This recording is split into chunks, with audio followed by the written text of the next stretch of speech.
Désormais, sur la chaîne, les tests de télé vous sont proposés en 2 vidéos. Une première vidéo dans laquelle on va retrouver l'intégralité de mon bilan après les tests, caractéristiques techniques, ergonomie matérielle, ergonomie logicielle, qualité de l'image, mode gaming, etc. Le verdict global sur le test du télé et une deuxième vidéo qui est celle qui nous concerne ici, qui va vous parler des résultats des mesures. Résultats des mesures pour ce Samsung OLED S95D que j'ai reçu dans sa version 65 pouces. Le choix de décorréler ces deux sujets pour permettre ceux qui sont un peu moins techniques de suivre déjà une vidéo assez longue avec le bilan, comme je le disais, des tests de ce S95D. Et ici, présentement, plutôt la partie qui concerne les mesures réalisées sur ce téléviseur en mesure en SDR, en HDR, en filmmaker, en mode cinéma, etc. Et ça va me permettre aussi de m'accorder du temps pour le comparer à d'autres modèles, ici en l'occurrence le LG OLED G4. On va faire le bilan de tout cela et c'est parti, on enchaîne, mais comme d'habitude, on bascule en voix off. C'est parti pour les résultats des mesures obtenus pour ce S95D dans sa configuration sortie de carton.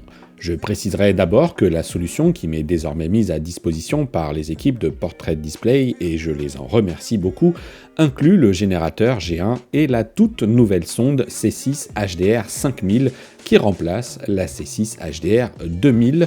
Malheureusement, cela ne m'a pas permis de réaliser le calibrage du S95D. Sachez cependant que mes échanges sont quasi quotidiens avec les équipes basées aux États-Unis pour trouver des évolutions à apporter à cette partie spécifique des tests et tenter même de valider certaines choses avec eux. Affaire à suivre, cela ne m'empêchera pas pour autant ici de comparer les résultats des mesures du QD OLED haut de gamme de Samsung avec celles de son rival déjà testé en 65 pouces, le LG OLED G4. Les liens des tests sont à retrouver en description. On commence par le mode cinéma SDR qui affiche dès cette première mesure un équilibre plutôt intéressant des couleurs avec un bon suivi de la courbe de référence. Un premier test qui permet de relever une mesure de 125 nits pour le mode SDR à 100% ou 275 nits à 10%. Deux résultats plutôt satisfaisants qui permettent de constater que Samsung calme le jeu en SDR là où d'autres semblent ne s'imposer aucune limite. Si on peut généralement relever sur les téléviseurs à technologie White OLED que le blanc tire parfois légèrement vers le rouge pour une image plutôt chaude en mode cinéma, le résultat est ici un peu différent. Ne soyez donc pas surpris si l'envie vous prenait de tenter de corriger le tir dans les options du TV, et d'ailleurs ce ne serait pas une mauvaise chose. En effet, la température moyenne s'en ressent avec une valeur relevée à 6793 K au lieu des 6500 K de référence, et donc une image qui pourrait être jugée comme un peu froide et qui s'explique notamment par la dominance du bleu jusqu'à 60% de l'échelle. Après tout, je rappellerai que la technologie QD OLED utilise un émetteur bleu pour source de lumière pour ses sous-pixels, et ensuite une conversion réalisée par le biais des quantum dots. J'en profite pour rappeler là encore que la température moyenne des couleurs était relevée à 6339 K sur le OLED G4, ce qui confirme que cette technologie White OLED a plutôt tendance à nous livrer une image un peu plus chaude. Pour en revenir à notre Samsung, le gamma moyen est relevé à 2,2 environ, et les mesures de l'échelle de gris accusent un delta E moyen très contenu de 1,5, signe que les dérives évoquées juste avant sont finalement bien maîtrisées et seront imperceptibles à l'œil. Sur ce sujet, le G4 faisait moins bien, là encore, avec une dérive mesurée à 2,8 pour l'échelle de gris, mais je suis persuadé qu'à l'usage, vous ne serez pas tenté pour autant de crier au scandale. Sans surprise, la couverture du Rec 709 est assurée à 100% avec une justesse remarquable. Justesse que l'on retrouve d'ailleurs dans la soixantaine de mesures que je réalise pour obtenir le Delta E 2000 moyen. Il en résulte un très bon 1,13 avec néanmoins un pic à 3,35 sur le rouge, ici légèrement saturé pour du SDR. Vous voyez bien que dans l'ensemble, tout est correct. Pour rappel, l'OLED G4 obtenait un Delta E 2000 moyen en cinéma SDR de 2,54, c'est toujours sous la barre des 3, mais c'est néanmoins moins flatteur. Cette autre mesure permet d'apprécier la capacité du S95D en SDR à tenir la montée en luminosité sur chaque teinte avec une dérive très maîtrisée. D'ailleurs, allez comprendre, mais dans cette procédure, la dérive du rouge n'existe plus, et j'ai pourtant fait la mesure plusieurs fois. En mode filmmaker, les résultats sont à nouveau assez proches, avec une température moyenne qui passe à 6637K et le gamma qui talonne désormais les 2,3. L'échelle de gris reste parfaitement dans les clous avec un delta E moyen à 1,4 malgré une difficulté toujours manifeste dans les basses lumières. J'y reviendrai dans la partie HDR, mais il semblerait que Samsung ait fait ce choix délibérément pour déboucher les zones sombres de l'image, impactant ainsi les mesures. La couverture du Rec 709 reste naturellement à 100% et le delta E moyen progresse encore un peu avec une valeur moyenne relevée à 1,06 et toujours ce rouge qui se veut un peu trop saturé dans ce test. J'en profite pour rappeler que le delta E moyen dans les mêmes conditions de test, soit en mode filmmaker, était relevé à 1,32 pour le LED G4, ce qui est parfait. L'écart devrait être imperceptible entre ces deux modèles, en tout cas sur le papier, car il n'est pas impossible qu'à l'usage, LG fasse le choix d'une image SDR un peu plus lumineuse, mais il faudrait pour cela pouvoir les comparer en situation. En mode cinéma HDR, le S95D présente un bon suivi des courbes de référence EOTF et luminance. Courbe EOTF qui, si on s'y penche, mais alors de près, de très très près, s'avère très légèrement aussi au-dessus. Mais le mappage des tons HDR fait vraiment bien le travail, à condition toutefois de penser à le passer en mode statique dans les menus du téléviseur, sans quoi c'est la foire, comme l'illustrent ici ces mesures où je l'ai laissé dans le mode par défaut du TV, à savoir le mode dynamique. J'en reviens à ma bonne mesure pour compléter un peu le point évoqué plus tôt. On peut en effet noter cette légère bosse dans le bas de la courbe EOTF qui tente à penser que l'électronique applique un léger boost ici comme pour réveiller le panneau dans les basses lumières qui pourrait alors se traduire à l'usage par une forme de rehausse des zones sombres dans l'image afin d'en rendre les détails visibles.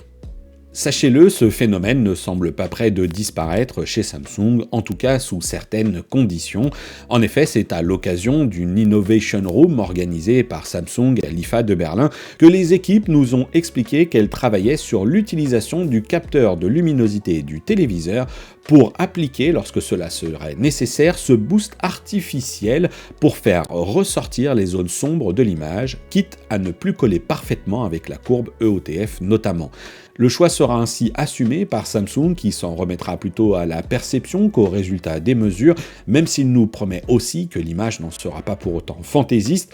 On l'espère car justement sur l'appréciation de la colorimétrie, ce genre de choix n'a pas toujours été favorable aux constructeurs.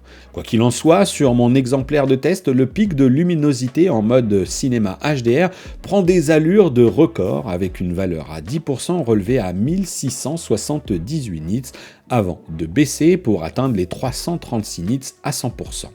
Cependant, le process de mesure du pic à 10% sous Kalman révèle plutôt une valeur à 1620 nits avec une décroissance assez lente appliquée ensuite par la SBL pour limiter les risques de marquage. Pour rappel, le LG OLED G4 obtenait 1614 nits en mode cinéma HDR avec une décroissance un peu plus rapide liée au limiteur de luminosité statique, mais un limiteur aussi plus agressif dans ce process qui consiste à faire passer la mire de 1 à 100% de la surface de la dalle pour afficher au final 244 nits sur le pattern blanc en plein écran. Le Delta E 2000 moyen en mode cinéma HDR ne fait pas office de référence malgré un excellent score global de 1,85 sur la soixantaine de mesures. Et oui, il faut rappeler qu'en dessous de 3, l'œil humain ne perçoit pas la différence, mais on aime lorsque toutes les teintes sont en dessous de 2. Ce n'est pas le cas sur mon modèle de test. À titre de comparaison, là encore, le LG OLED G4 affichait un Delta E moyen de 1,86 en mode cinéma.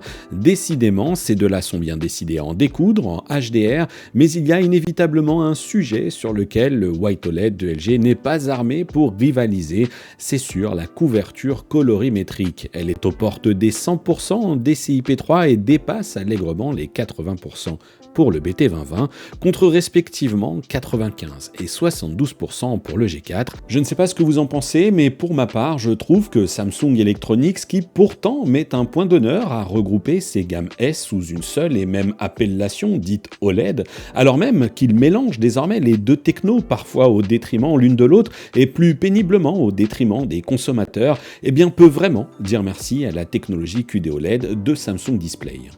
En HDR Filmmaker, les résultats évoluent assez peu. L'équilibre des teintes RGB reste le même, ainsi que les courbes OTF et luminance. Notez également que tout se passe bien là aussi du côté des mesures de l'échelle de gris, avec un delta E très contenu pour les 20 mesures. Une première valeur de luminosité est révélée avec un pic à 1620 nits à 10%.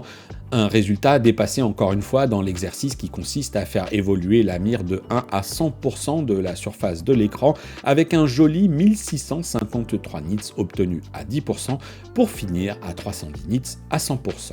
Là encore, c'est mieux que l'OLED G4 pour lequel je mesurais 1600 nits en mode filmmaker à 10% et 251 nits à 100%. Cet écart de luminosité d'une centaine de nits en HDR et en mode plein écran ne devrait donc pas passer inaperçu à l'occasion d'un éventuel duel organisé entre ces deux modèles qui font désormais référence sur le marché. Et alors, il faut aussi ajouter l'efficacité du filtre anti-reflet d'Almat du S95D. Celui-ci semble résolument plus polyvalent, en tout cas dans des milieux lumineux. Sans oublier que la conception même de la technologie QD-OLED permet là encore à ce téléviseur de couvrir un meilleur color volume en DCI-P3 et en BT2020 par rapport au White OLED de l'OLED G4.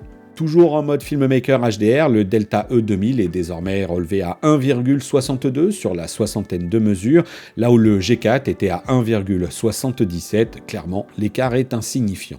D'autant que ce dernier prend sa revanche en mode Dolby Vision, affichant un Delta E record de 0,77 et une mesure à 1619 nits en pic. Il y a en revanche une mesure que j'aime réaliser et partager dans mes tests et que je n'aurais pas réussi à faire correctement malgré plusieurs tentatives, ou en tout cas le résultat est assez mauvais, c'est l'uniformité de la dalle. À défaut d'avoir le matériel à plusieurs dizaines de milliers d'euros capable de photographier l'intégralité du panneau pour analyser ensuite les dérives dans les différentes zones de l'écran, eh bien j'utilise une autre procédure du logiciel Kalman pour tenter d'obtenir quelque chose qui s'en approche. Une mesure d'uniformité de la dalle qui me permet de capturer plusieurs points, en l'occurrence que j'ai défini sur 35 sur un téléviseur de 65 pouces de diagonale.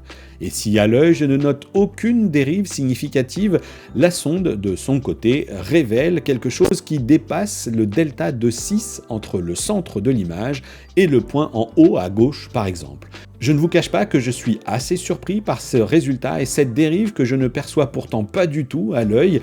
J'ai pourtant reproduit les mesures à froid, les mesures à chaud pour voir si le limiteur ne faisait pas des siennes et le résultat est toujours sensiblement le même.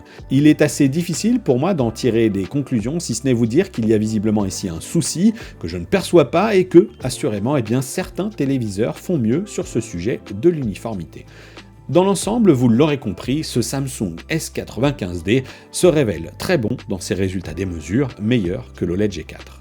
Voilà pour cette partie résultat des mesures concernant ce 65 pouces S95D de Samsung qui, vous l'avez vu finalement, s'en sort plutôt correctement et je vous remets juste à côté de moi le rappel des prix et des points positifs et des points négatifs que vous retrouverez plus en détail donc dans la vidéo complète du test. Le lien est d'ailleurs dans la description. Vous avez aussi sans doute ici une infobulle qui s'affiche dans la description. Vous retrouverez également les liens qui vous mèneront vers le groupe de discussion Discord, mais aussi des liens d'affiliation si jamais ce téléviseur vous faisait déjà un peu de l'œil et que vous envisagez de passer par certaines boutiques dont le lien figure dans la description, sachez que vous ne paierez pas plus cher et que ça permettra tout simplement de rétribuer, de récompenser un petit peu tout le travail qui est fait lors des tests pour ces télés et je peux vous assurer qu'il y en a un petit peu du travail, voire beaucoup. Allez, je vous invite maintenant à réagir dans l'espace commentaire si vous le souhaitez, n'hésitez pas à me dire ce que vous avez pensé du test, du produit, etc. Bref, manifestez-vous. Je vous dis à bientôt pour une prochaine vidéo sur la chaîne. Ciao!